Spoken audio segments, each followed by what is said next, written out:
Father, I don't know if you've given any thought to the whole, bringing this back to Louisiana a little bit. We had Archbishop Hannon down here, and he was involved in the whole Kennedy public stance and private stance, like having a private point of view, like I'm a Catholic, and I would never have an abortion or allow abortion in my family. But if you want to have an abortion, that's my public stance, that I have to support that because democracy supports it.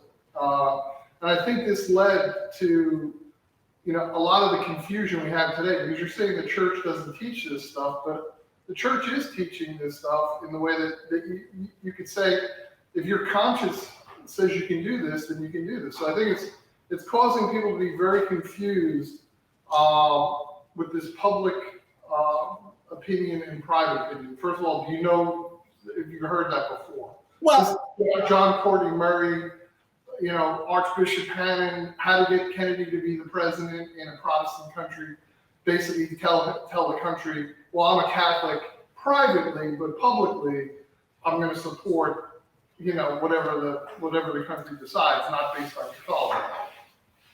Right. Yes. It's a really good question, I guess, / comment that you make, because I think that you kind of like hit the nail or you hit it on the nail, because I think that exactly what you just described is one of the, let's say, common ways, like one of the ways that it's really like commonly manifested and a way that is very widespread, both, again, in our society, our culture, and also in the church, in the Catholic Church. Very widespread.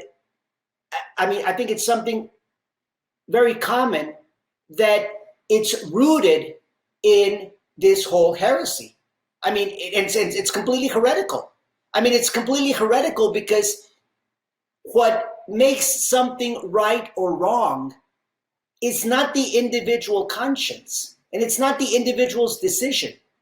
It's not the individual's thinking, oh, I think this is wrong. This is wrong for me, but it may be right for you because you think it's right. This privately applies to me, but I can't transfer to the public realm because someone else might think some other way.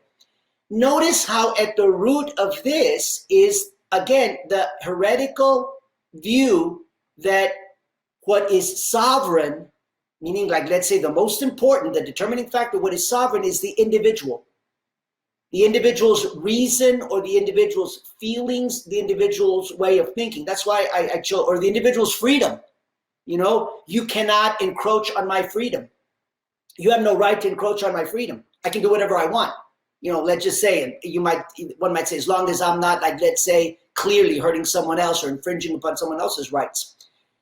All of this is rooted in this, it's heretical, because what makes something right and moral, and what makes it applicable to me personally, and also what makes it applicable publicly, is the fact that it comes from God. Again, that it's God's law and that it's the truth. But again, here, this is the problem. When I say this is the problem, there's an interesting book. I haven't read it. I want to read it. I've got a copy of it, and I've glanced a little bit at it, and it's one of the books I want to read, but I got a lot of books that I want to read.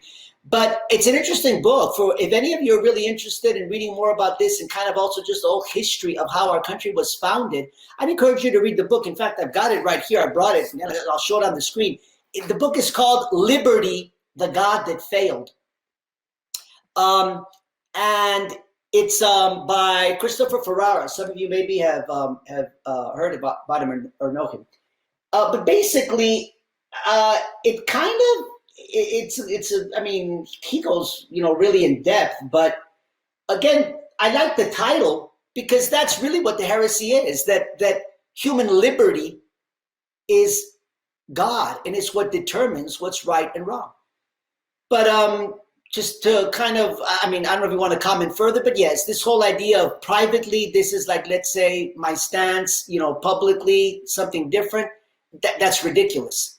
It's ridiculous from the true Catholic standpoint and from true Catholic teaching, because what is true for individuals is also true for the state, for example, and it's true for everyone else, because the truth comes from God and it's based on God's law.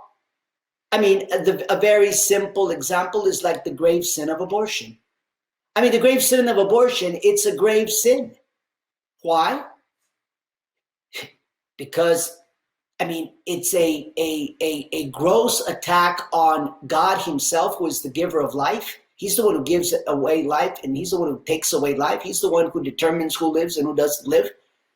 Obviously, it's also a gross attack on, again, an innocent human being.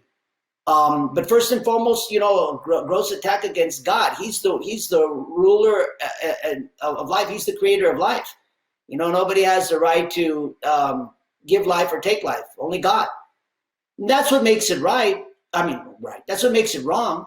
It doesn't make any difference. I mean, it really in many ways is irrelevant what you think or what you feel or what I think or what I feel or what my experience is or what your experience is.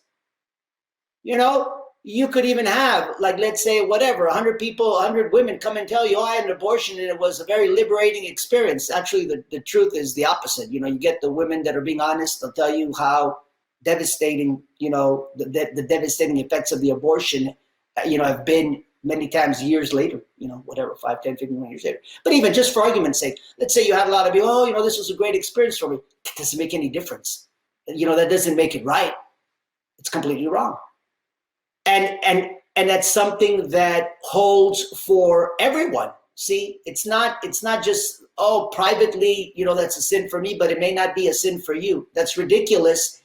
It makes sense. See, here's the thing. It certainly makes sense if your foundation is the individual's freedom, the individual's way of thinking, the individual's reason, the individual's choice of what to believe, what my religion will be. Here's where we have the whole problem of false religions and on all the false ecumenism that's being spread also throughout the Catholic Church today. I mean, that's massive heresies that are sweeping the Catholic Church. And I mean, again, I don't know, you know, I don't know if I'm off on this, but I don't know if there's a single bishop. Think about this. I don't know if there's a single bishop in the entire world that has come out like publicly and taught correct church teaching on the false ecumenism that we have today rampant in the Catholic Church. And when I'm saying false ecumenism, put very simply, basically the bishop's saying there is one true religion.